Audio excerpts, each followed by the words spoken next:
Bahan adonannya sudah saya persiapkan untuk bikin adonan bapau. Tepung terigu protein sedang saya gunakan yang mereknya tepung terigu segitiga biru 1 kilo. Mentega putih 100 gram. Lebih bagusnya kita menggunakan mentega putih untuk bikin adonan bapau supaya nanti adonannya bisa putih. Jangan pakai mentega kuning. Gula halus bisa diganti pakai gula pasir, tapi saran saya lebih bagusnya menggunakan gula halus waktu kita bikin adonan bapau supaya nanti bahannya ini bisa cepat tercampur merata. Gula halusnya 100 gram, garam 14 gram, vanili bubuk 1 sendok makan. Vanili bubuknya ini bisa diganti pakai vanili cair boleh, atau kalian mau pakai pasta yang ada rasanya, bisa pakai pasta pandan, pasta kelapa, atau pasta susu juga bisa. Raginya nanti saya gunakan 8-10 gram untuk bikin adonan bapau. Tidak boleh kita menggunakan ragi terlalu banyak. Apabila kita menggunakan ragi terlalu banyak, nanti adonannya cepat mengembang dan berpengaruh juga waktu kita kukus bapaunya, nanti bapaunya bisa menyusut dan bisa kempes. Lebih bagusnya kita menggunakan air es atau air dingin untuk mengadon adonan roti supaya nanti suhu adonannya ini tetap stabil, rendah mengembangnya. Karena waktu kita menggunakan mesin ini mengadon roti, kadang ada mesin cepat panas ya, dan berpengaruh juga ke adonan rotinya ini cepat panas. Jika adonannya cepat panas, otomatis adonannya cepat mengembang. Dan ketika kita mau bentuk adonannya ini karena sudah terlanjur mengembang, nanti adonannya kurang mulus dan kurang halus. Untuk bahan tambahannya untuk bikin adonan bapau, saya pakai bapau powder. Fungsinya bapau powder ini sebagai penghalus bapau, pengokoh bapau, pengempuk bapau. Ketika bapaunya dikukus tidak menyusut, tidak kempes, bapaunya kokoh. Bapau powdernya ini saya gunakan 25 gram. Ragi, vanili bubuk, bapau powder, gula halus. Bahan keringnya sudah saya mix, saya sisihkan dulu. Mentega putih, garam, minyak makan, ini saya satukan. Oke, ini sudah saya mix. Untuk isian toppingnya, kacang yang sudah saya blender, gula palem sugar, saya satukan.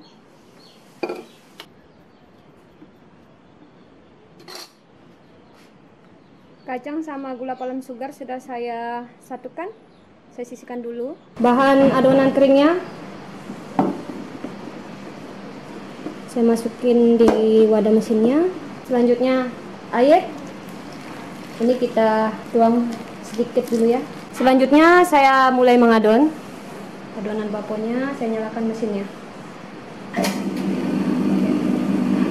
Sambil mengadon, airnya saya tuang sedikit demi sedikit.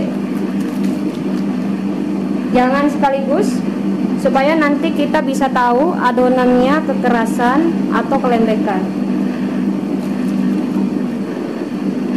Mengadon adonan roti gampang ya. Jika adonannya kelembekan, bisa kita campurkan tepung terigu lagi sedikit. Apabila adonannya kekerasan, kita beri saja air sedikit saja, supaya nanti adonannya betul-betul maksimal seperti yang kita inginkan.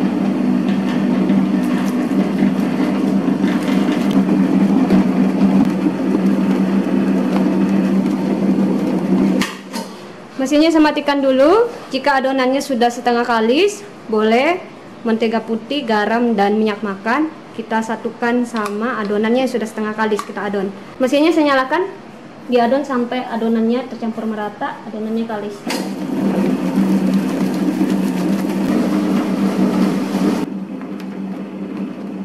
Adonan bapaunya sudah cukup kalis, mesinnya saya matikan. Adonannya langsung saya keluarkan. Ini adonan bapaunya sudah saya keluarkan dari mesin. Adonan bapau tidak perlu kita adon terlalu lama. Cukup kita mengadon menggunakan mesin, waktunya sekitar 7-10 menit paling maksimal kita adon. Yang penting bahannya sudah tercampur merata dan adonannya kalis seperti ini. Sudah saya keluarkan dari mesin.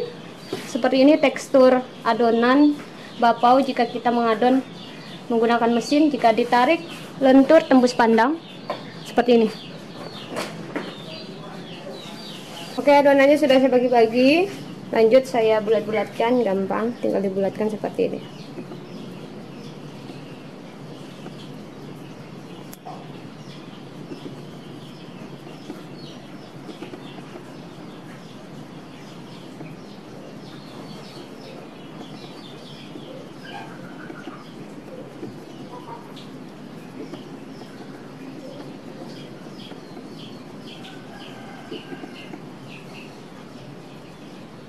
Oke, ini adonan baponya. Kita mengisi di bagian kasarnya supaya nanti baponya ini mulus. Jangan diisi di bagian halusnya. Nanti baponya ini tidak mulus. Jadi kita pipikan di bagian kasarnya. Dipipikan. Setengah pipi, tidak boleh terlalu pipi di bagian tengahnya supaya nanti baponya ini kulitnya tidak terlalu tipis. Jika kulitnya terlalu tipis, adonannya waktu dikukus nanti bisa menyusut dan bisa kempes. Jadi kita pipikan di bagian sampingnya saja, seperti ini. Di bagian sampingnya. Di tengahnya kita biarkan menebal ya, supaya adonannya nanti ini bisa kokoh waktu dikukus, tidak menyusut dan tidak kempes. Seperti ini, kita pipikan samping-sampingnya. Ini isian toppingnya saya isi. Jadi tergantung kalian, nanti mau diganti isian toppingnya bisa selai coklat, selai strawberry, ayam atau daging, tergantung selera. Oke, ini saya isi gampang. Nah, baru kita cubit-cubit. Harus betul-betul tertutup biar waktu mengembang adonannya tidak terbuka.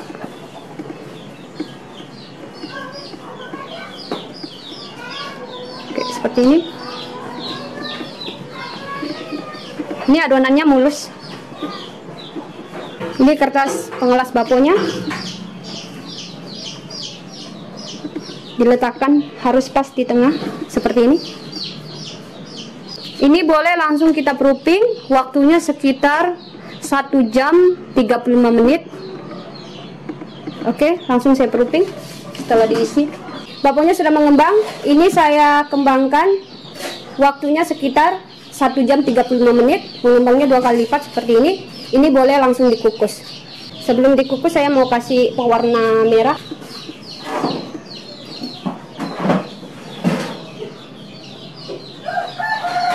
Ini tempat pengukusannya, saya gunakan wajan. Teman-teman bisa pakai panci, bisa pakai kelakat ya untuk mengukus. Saya matikan dulu kompornya.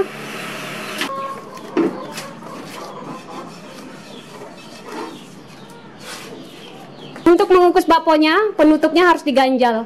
Oke, ini saya ganjal penutupnya. Saya letakkan dulu untuk ganjalannya. Penutupnya sudah saya ganjal. Fungsinya penutupnya diganjal supaya nanti tidak menghasilkan uap terlalu banyak di dalam pengukusannya ini. Apabila terlalu banyak uap di dalam pengukusannya, otomatis nanti akan menghasilkan air, dan ketika dibuka penutupnya, airnya bisa berjatuhan ke baponya yang kita kukus, sehingga baponya bisa menyusut, bisa kempes, dan bisa keriput. Supaya baponya bisa kokoh, kita kukus harus diganjal penutupnya. Seperti itu triknya untuk mengukus bapo supaya nanti hasilnya bagus. Oke, langsung saya nyalakan api kompornya. Dikukus waktunya sekitar kurang dari 10-12 menit. Memakai api sedang. Tidak boleh pakai api besar, tidak boleh pakai api kecil. Harus memakai api sedang untuk mengukus bapau. Oke. Baponya sudah matang. Saya kukus kurang dari 10-12 menit. Baponya dikukus. Api kompornya dimatikan dulu. Penutupnya jangan langsung dibuka. Jika langsung dibuka nanti airnya bisa berjatuhan ke baponya dan baponya bisa menyusut dan bisa kempes. Jadi kita tunggu dulu, kita hitung 1, 2, 3, 4, 5, 6, 7, 8, 9, 10. Baru kita buka penutupnya supaya nanti airnya tidak berjatuhan ke baponya. Oke, langsung dibuka. Oke, bisa kelihatan baponya cantik sekali. Ini teman-teman mau lihat baponya ya. Ini jadinya ya. Nah, resep bapau untuk dijual. Ini saya kasih tanda warna merah karena ini isinya kacang. Bisa dilihat ya, minta resepnya. Resepnya besok tayang di channel YouTube saya sayangnya. Yang mau resep bapau yang saya bikin sekarang, ide jualan, besok videonya tayang, resepnya tayang di channel Dapur Devita. Yang mau resepnya ini di subscribe channel YouTube saya.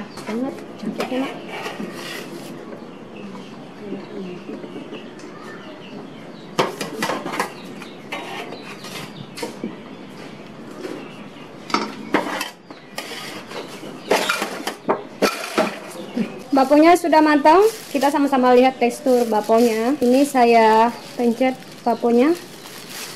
Ini kembali lagi, tetap kokoh, tidak menyusut dan tidak kempes. Alasnya saya lepaskan. Bisa kelihatan tekstur baponya sangat lembut dan juga berserat. Kulitnya saya lepas baponya. Bapo yang bagus, teksturnya kulitnya bisa dilepas ya, seperti ini. Ini bisa kelihatan sangat lembut sekali baponya. Kulitnya bisa dilepas. Saya belah, teksturnya sangat empuk sekali. Seperti ini. Cantik.